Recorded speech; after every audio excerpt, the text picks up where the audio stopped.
Hey y'all, do you like my outfit? I'm calling it Smurfs Up. Yeah, I have to entertain myself a lot. Well, I'm here in the kitchen and I just finished knocking out like 8 million like scones and croissants and all that stuff. Now I'm literally letting my hair down. And I do have COVID hair. I did have, I think I've had 2 trims in a year.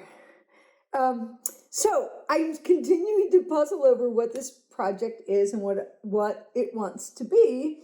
And today's idea, watch this. This is really crazy. Isn't that crazy? Woo, crazy. So I started this baking business sort of kind of on a lark. It was COVID. I was broke, and I do like to, do things that make me feel like I'm accomplishing something useful. I like to feel useful. There was a character in a John Irving book. I think his name was Fuzzy Stone, and he that was it. He wanted to be useful. Does anyone remember that? I do want this to be a conversation, So if you'll make some comments or send me some emails with your thoughts and ideas about being a crone, I really want to hear your thoughts. So I'm just going to tell you today, my crone day. Today, I've got this young man who works for me. His name is Dave. He's my son's age, and he's freaking awesome. Like, he's so awesome.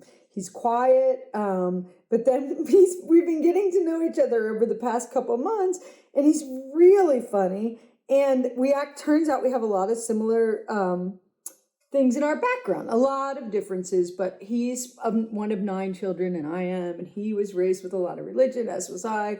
And he's a musician and I love music. So I'm going to try to remember to get back to Dave at the end of this. Nick Cave, I'm recording this, by the way, before it's being posted, but the day I'm recording it, Nick Cave just released a new record with, I think, was it Warren Ellis. I am a Nick Cave fanatic.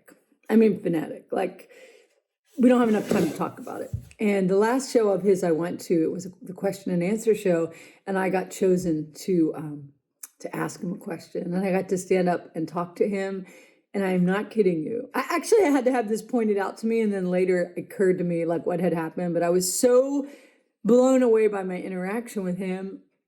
I was in the 5th row, I think, and there was just this lightning bolt that shot between me and Nick Cave, and it was just incredible. And the question, well, I asked him a question, but I also told him a story, and I told him the story of my dog Luna, who's probably around 20 now, and she was a service dog. She was my friend Jason's service dog. And then Jason, very sadly, a couple years ago, he died by suicide, and Luna came to live with me. And actually another dog of Jason's named Polly Jean came to live with me. Polly Jean is named for PJ Harvey, the former lover, isn't that a weird word, of Nick Cave. I really hope you're a music fanatic. I know I'm digging down a little bit here, but music is my absolute, like Dave says, it is the greatest medicine. It's the greatest.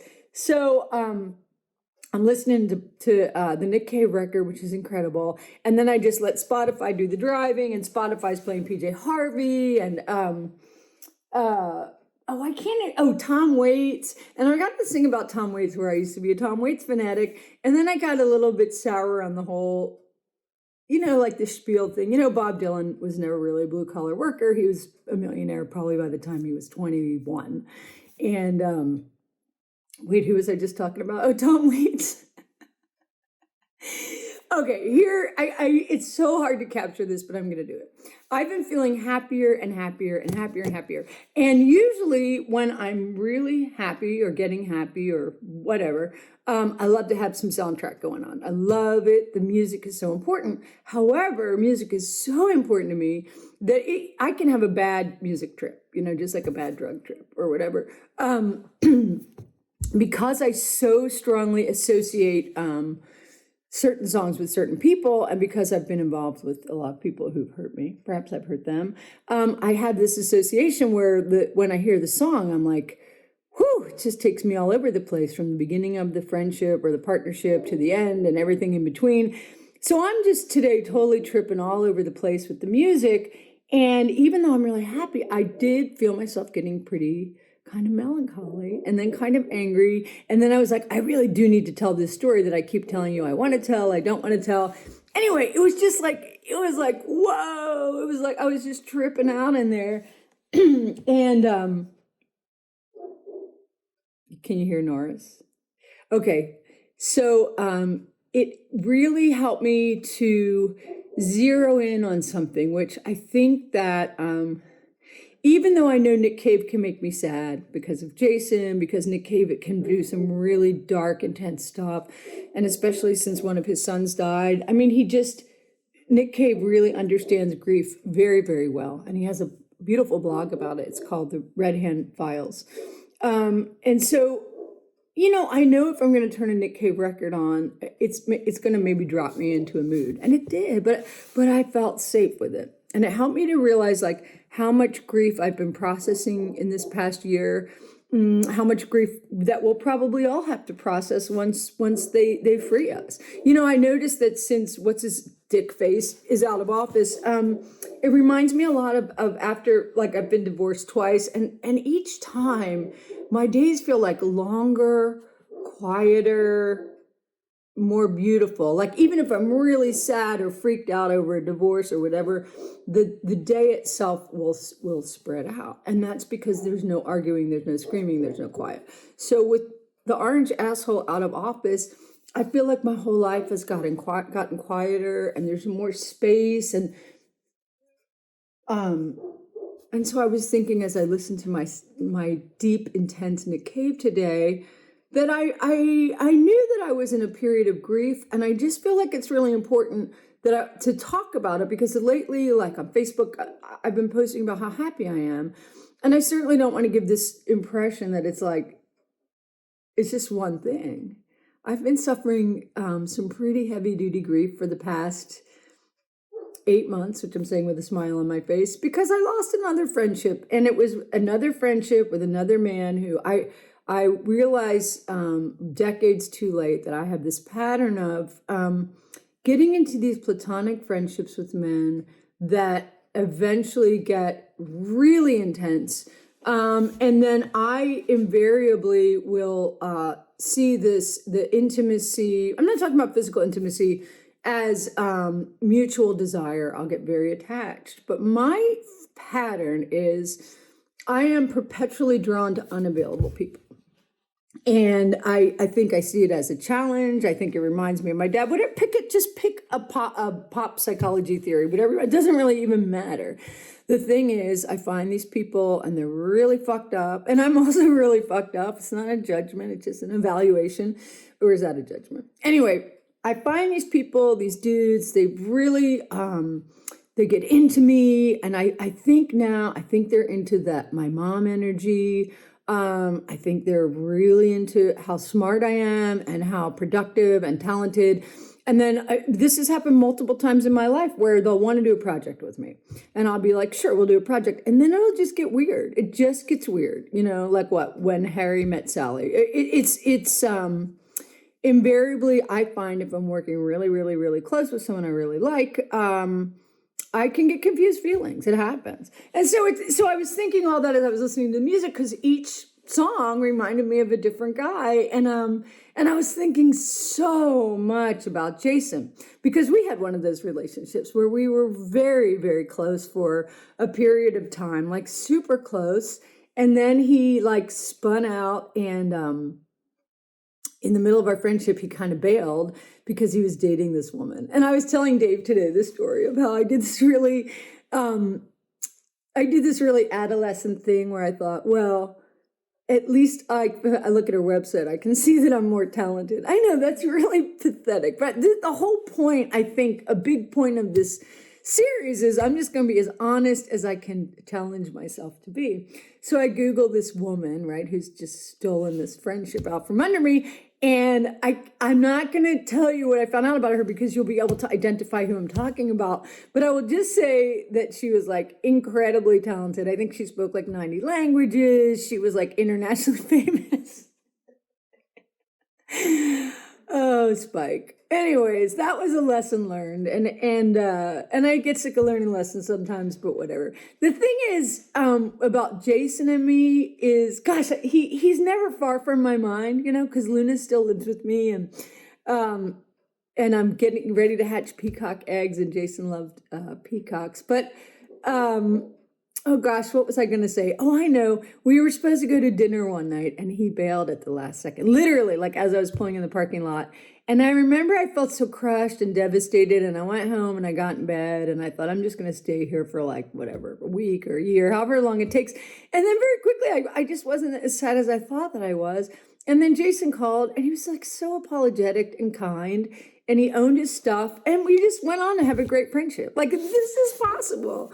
But I'm just like, I think even in our 50s, our 60s, our 70s, our 80s, whatever, we just like, we're all in junior high school.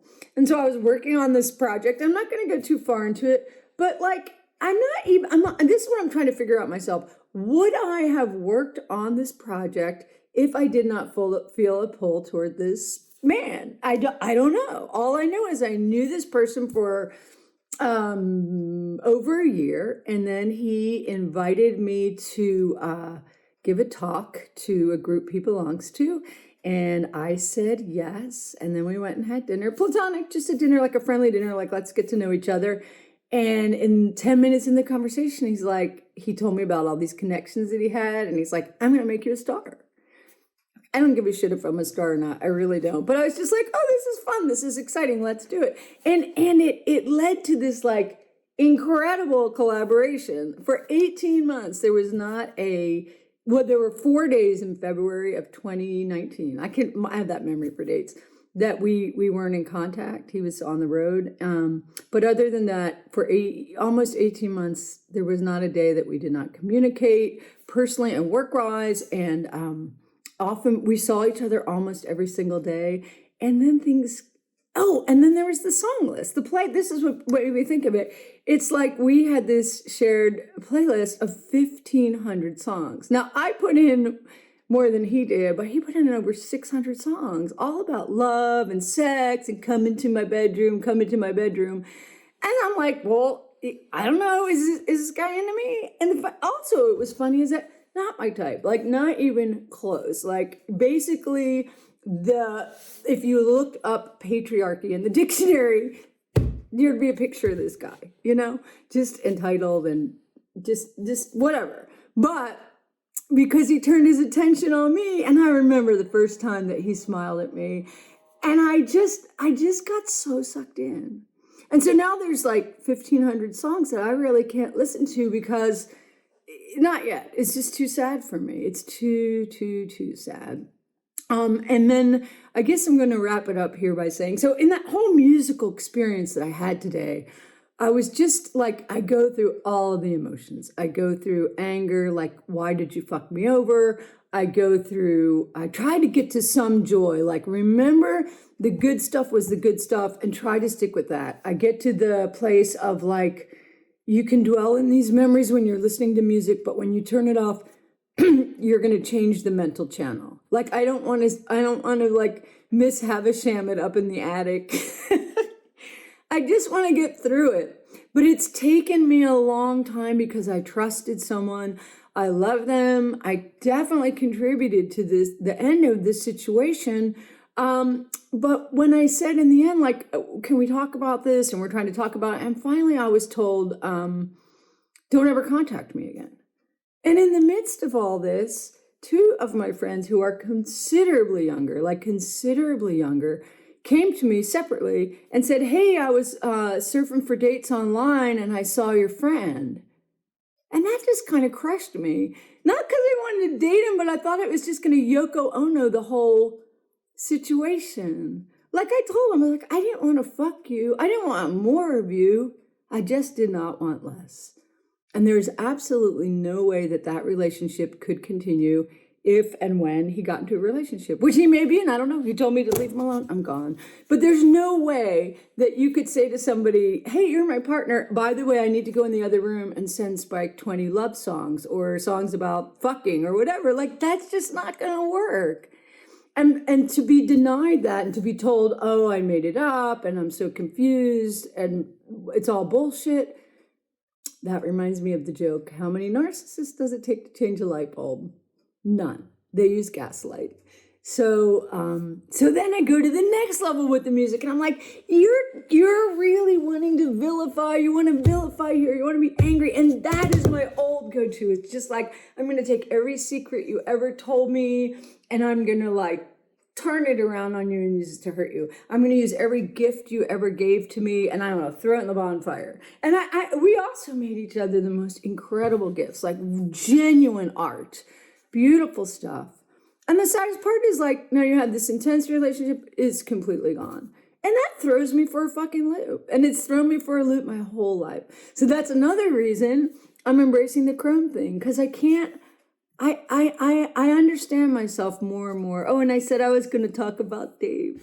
So Dave and I were just talking today about, this is not new information, but it's just such a funny joke that Mother Nature plays in that I feel like I finally, truly, genuinely am gaining some wisdom, realizing what I really want, giving myself space for grief and feelings and all of it. And hopefully if I die, of old age, hopefully I still have another 20, 25 years. But, that's not that much time. And so I think the only solution then is to just keep focusing on all the good stuff, the peacock eggs, the knitting projects, and all of it. And when I feel like I need to go into the grief spot, well, there's always my knit cape.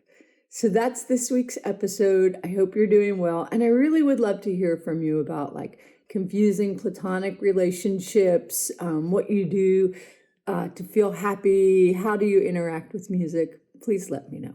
Okay, great. Take care. Hey y'all, thanks a lot for tuning in. I hope you'll like and subscribe to my channel. And if you like this episode, I hope that you'll copy this link, share it with a friend, paint it on a wall, put it on your social media. That'd be great. Thanks a million. Take it easy.